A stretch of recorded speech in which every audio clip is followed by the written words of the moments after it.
Debo pedirles ahora que presten la máxima atención. En lo que acabo de exponer va implícito uno de los principios fundamentales del método científico en general. Es común decir que hecho es el nombre que le damos a cualquier cosa que podemos señalar con el dedo. Es un lugar común asociar hechos con nombres o con frases y afirmaciones cuya referencia práctica se define del mismo modo que un nombre. La llamada lógica formal se basa en el supuesto axiomático de que todos los hechos se han de definir exactamente de esa manera. Con todo, la mayoría de las figuras de la ciencia, a las que debemos lo que llamamos descubrimientos científicos fundamentales, entendieron de modo diferente lo que es un hecho. El primer documento histórico en que se examina esta cuestión de método se halla en los escritos del fundador del estudio de los principios de la lengua, un gran erudito sánscrito de alrededor del siglo V a.C., de nombre Panini. Panini sostiene que todos los términos de la lengua y la estructura general de la lengua derivan de verbos y no de nombres. O sea, un hecho verdadero nunca se puede describir con un nombre. Un hecho verdadero de la experiencia humana es siempre la experiencia de alguna acción física que nunca se puede describir con un nombre.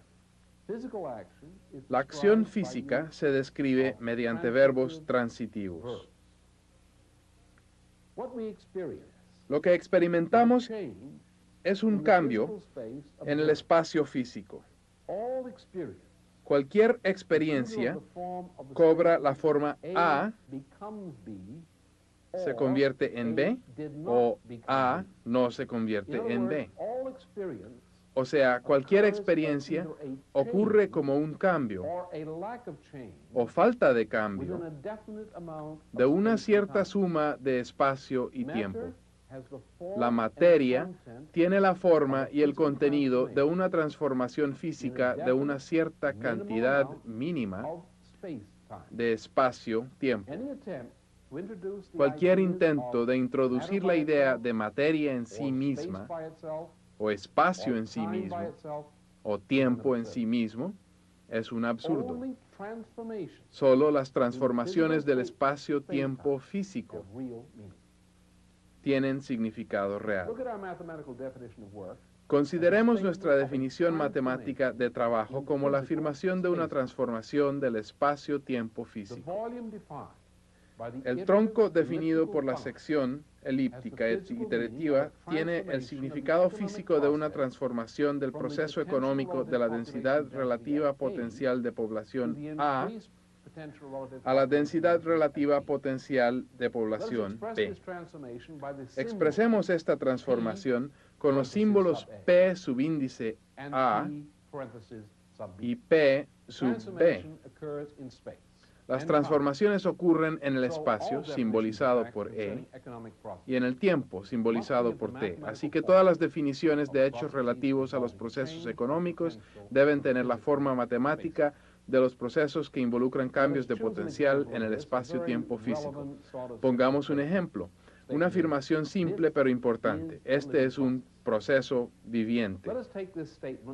Saquémosla de la forma nominal y expresemos de nueva cuenta el mismo hecho práctico mediante los mismos métodos geométricos que hemos empleado para definir trabajo. Hasta donde se sabe hoy día, las primeras personas que lograron definir el significado de la expresión proceso viviente fueron Leonardo da Vinci y su colega Luca Pacioli. Observaron con bastante exactitud que todos los procesos vivientes tienen una propiedad geométrica común.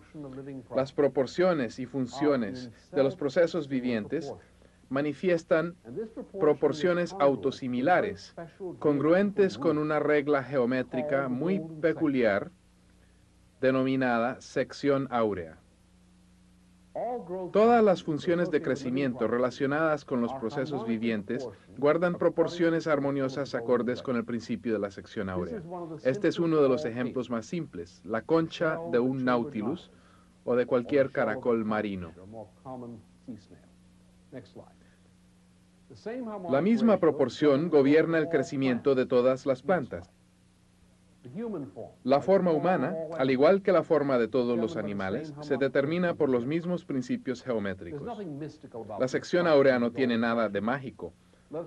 Hagamos a un lado el misterio con otro ejemplo en que la sección áurea determina una experiencia común. La escala musical bien temperada de Bach. Para determinar los valores precisos de la escala bien temperada se empieza por construir una espiral autosimilar sobre un cono. Aquí vemos la proyección de la espiral en la base del cono. Se parece mucho a la concha del caracol. Tiramos un radio desde el centro de la base circular. El radio cruza la espiral en varios puntos. La espiral lo corta en varios segmentos, cuyas longitudes respectivas, como podrán ustedes observar, guardan entre sí proporciones autosimilares.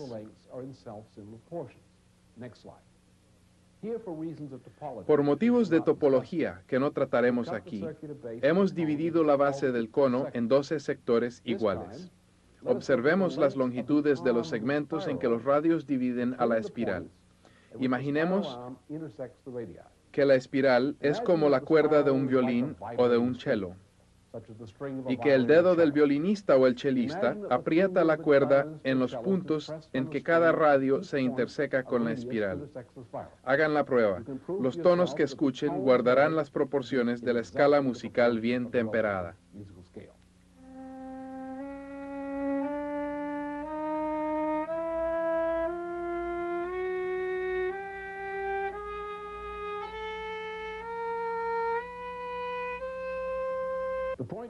Lo que queremos ilustrar es lo siguiente. Donde quiera que la sección áurea aparece como la característica geométrica de un proceso al alcance de nuestros sentidos, sabemos que ese proceso refleja una función cónica autosimilar del espacio físico de orden superior. Hemos ilustrado aquí dos cosas. Repasémoslas en orden. Primero, el nombre vida se debe traducir a la forma de un verbo transitivo. Indicamos con los ejemplos anteriores que el hecho de que los procesos vivientes se atengan a la sección áurea significa que el proceso viviente es una transformación de la misma forma que el aumento de la densidad relativa potencial de población, la acción espiral autosimilar cónica.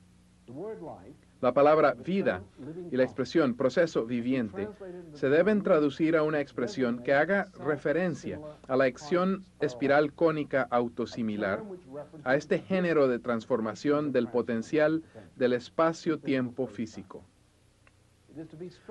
Hay que subrayar que por lo común se une la biología a expresiones como química orgánica. La química orgánica guarda la misma relación con la vida que el cuarto de disección del patólogo con la forma viviente que se diseca. Si se emplea la palabra biología en esa forma, no se refiere para nada al fenómeno de la vida, solo aseveraciones conformes con transformaciones caracterizadas por la sección áurea se refieren realmente al fenómeno de la vida en cuanto vida. Esto ilustra de manera excelente lo engañoso que es usar nombres en lugar de verbos transitivos para hablar de lo que se tiene por hechos. El parangón que acabamos de hacer entre el aumento de la densidad relativa potencial de población y la vida implica la definición correcta del término negatoentropía.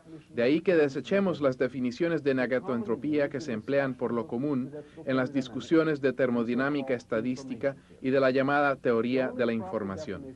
La única definición correcta de negatoentropía es la que viene de los procesos vivientes, entre ellos las economías que crecen de modo venturoso. A la mayoría de ustedes, lo que estoy a punto de decir les parecerá increíble y hasta sorprendentemente increíble.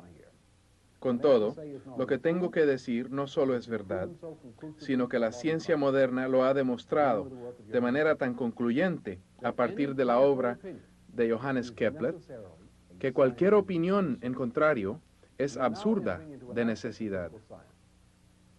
Estamos entrando a un aspecto de la ciencia física en el que la moralidad y la capacidad productiva del trabajo son la una y la misma verdad, como lo implica el pasaje del Génesis. La física matemática moderna fue fundada por el astrofísico Johannes Kepler a principios del siglo XVII. Kepler hizo más que descubrir las leyes fundamentales de la astronomía. Aunque sus descubrimientos no representan una imagen perfecta de las leyes universales de la creación, son una primera aproximación a esas leyes y su exactitud llega al grado de que, a lo largo de 400 años, todas las objeciones que se levantaron en su contra resultaron absurdas. Debiera ser obvio que no se puede contar con una física matemática de aplicación universal, a menos que las matemáticas resulten congruentes con las leyes del universo verdaderas y eficientes donde quiera. Por eso se debe considerar a Kepler, el fundador de la física matemática. Los grandes descubrimientos de Kepler se apoyan en dos elementos básicos: la obra de Nicolás de Cusa y la de Luca Pacioli y Leonardo da Vinci. De Cusa, Kepler obtuvo dos cosas indispensables para su trabajo: el método cusano de investigación físico-matemática y la hipótesis solar. La hipótesis solar de Kepler es una versión corregida de la de Cusa.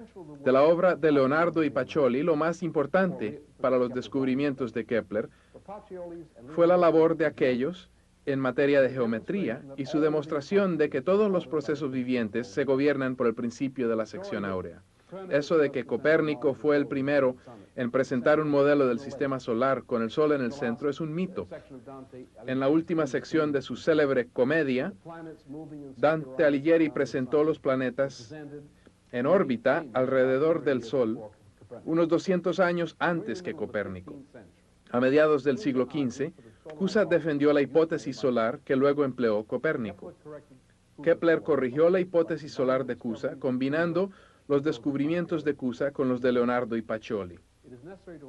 Conviene señalar lo más esencial de los descubrimientos de Cusa y Leonardo que Kepler empleó en su momento para fundar la física matemática. Los cimientos antiguos de la física matemática europea moderna se localizan, sobre todo, en uno de los diálogos más influyentes de Platón, el Timeo.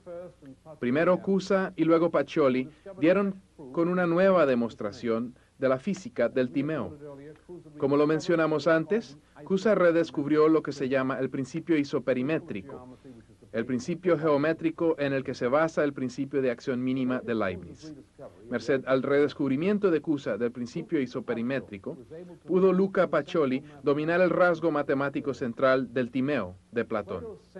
Consiste este rasgo central en la prueba matemática de que, con regla y compás, solo se puede construir 5 poliedros regulares diferentes.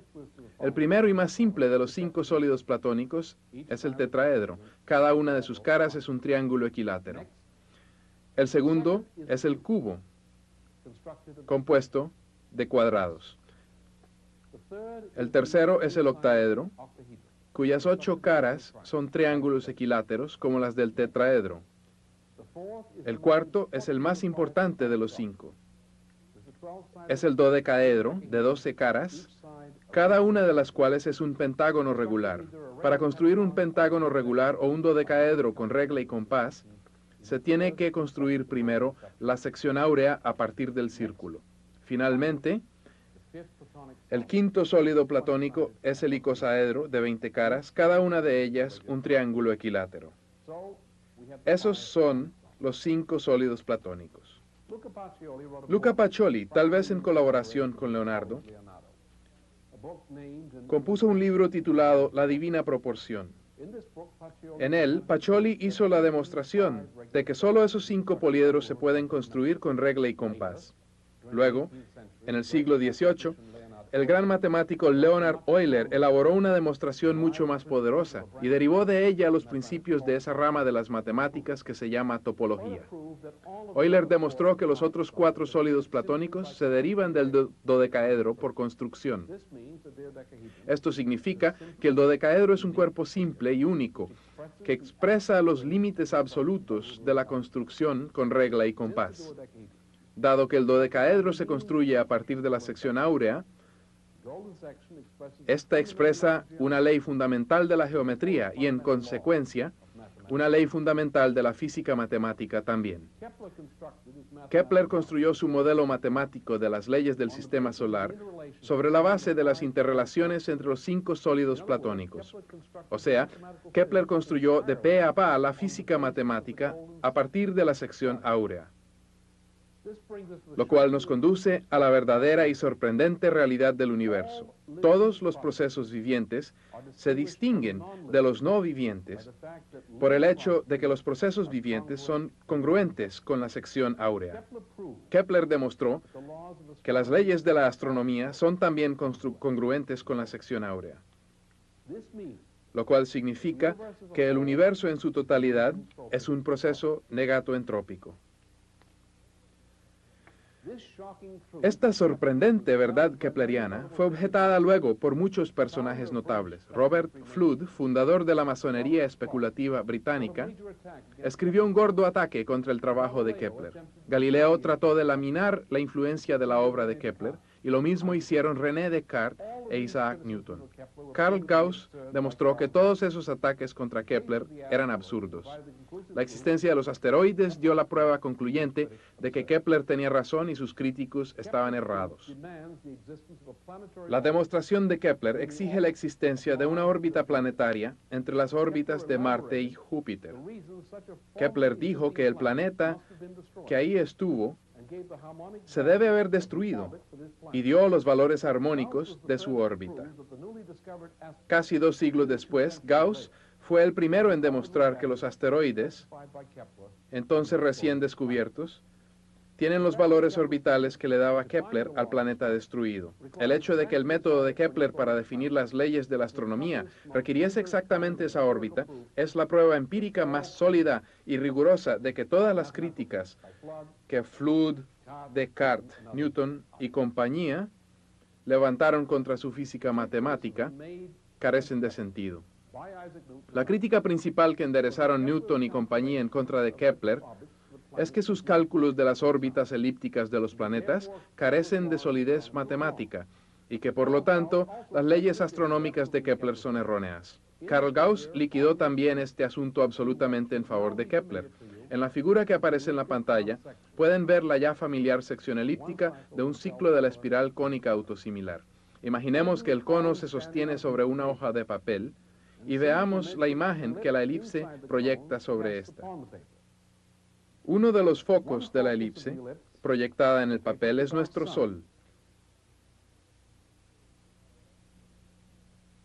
Ahora vemos la Tierra girar en torno al Sol dentro del cono y su imagen proyectada en el papel. Examinemos una cosa importante relacionada con lo que estamos viendo. Sin entrar en los detalles de la demostración, el que las órbitas de los planetas sigan la forma elíptica indica que la causa de la organización de nuestro sistema solar es que el universo en el que existe nuestro sistema solar es un universo negatoentrópico. La acción espiral cónica autosimilar es la causa de las características del sistema solar. El sistema solar que percibimos es la proyección de ello. En otras palabras, el universo hace trabajo negatoentrópico en el sistema solar. Kepler supuso que el trabajo que el universo hace en el sistema solar tiene la forma de la rotación electromagnética. Kepler elaboró esta idea apoyándose en la obra del gran científico inglés William Gilbert, descubridor de muchos de los principios del electromagnetismo. En los cálculos de la fuerza gravitacional que hizo Kepler y que Newton reinterpretó algebraicamente para fijar sus fórmulas de la gravitación universal, la fuerza gravitacional surge cuando se ejecuta trabajo en el campo electromagnético de rotación. O sea, en todos los aspectos de relieve, las leyes de la astronomía se caracterizan por la negatoentropía. Esto se opone diametralmente a la opinión prevaleciente.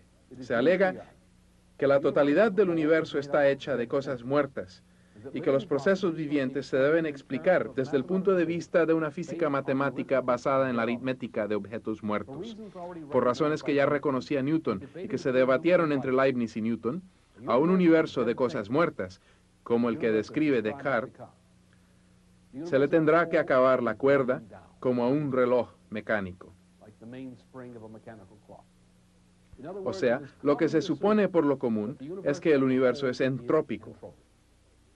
Debe ser claro que cualquier física matemática que suponga que el universo es entrópico es una física matemática inútil.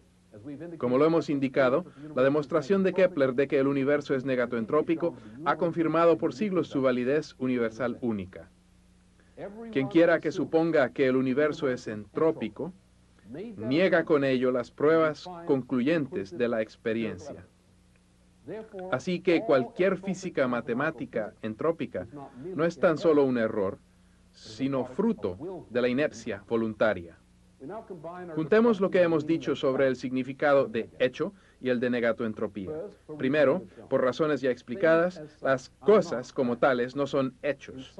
En la ciencia, hecho nunca se debe aplicar a cosa que no sea una transformación del espacio-tiempo físico. Todas las transformaciones son, en lo fundamental, de tres especies: negatoentrópicas, energéticas o entrópicas. Por ahora, solo hemos hablado de las transformaciones negatoentrópicas más simples.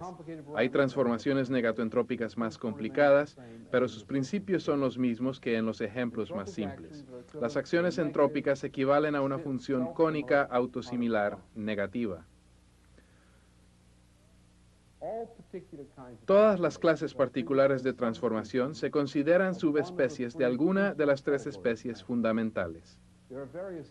Hay varias subespecies de acción negatoentrópica, varias subespecies de acción energética, varias subespecies de acción entrópica.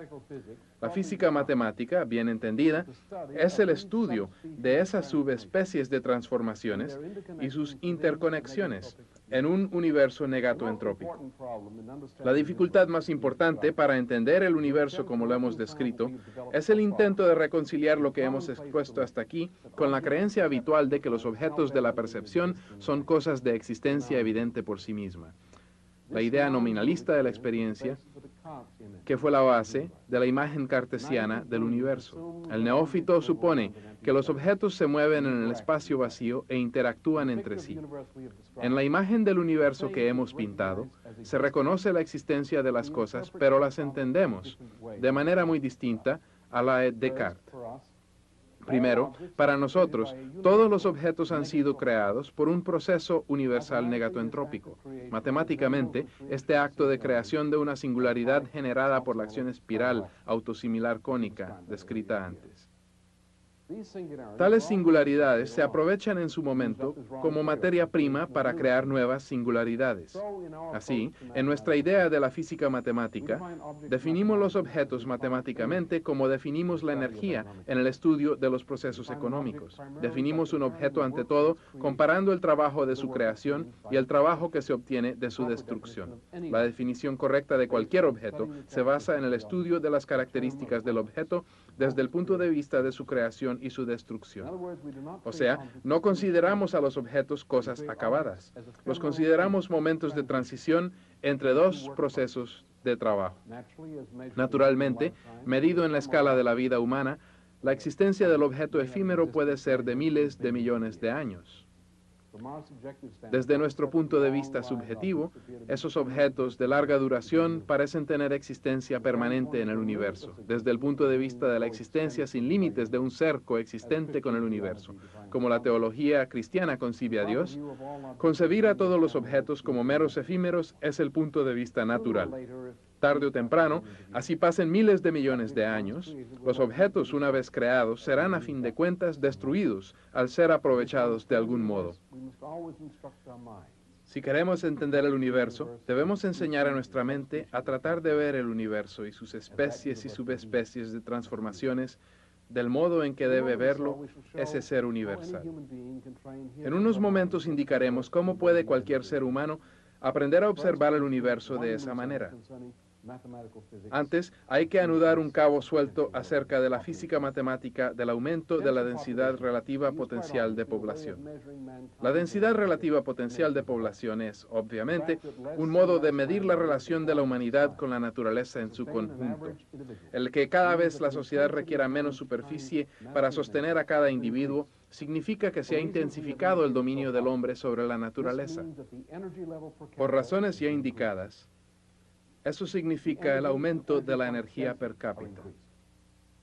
La energía y la densidad de flujo energético aumentan. Así es como se produce la energía. Eso significa un mayor rendimiento del trabajo per cápita al producir la energía y la densidad de flujo energético. También aumenta la densidad del flujo energético al cual se aplica la energía producida. Semejante significado de tecnología es el que se debe emplear siempre en la ciencia económica.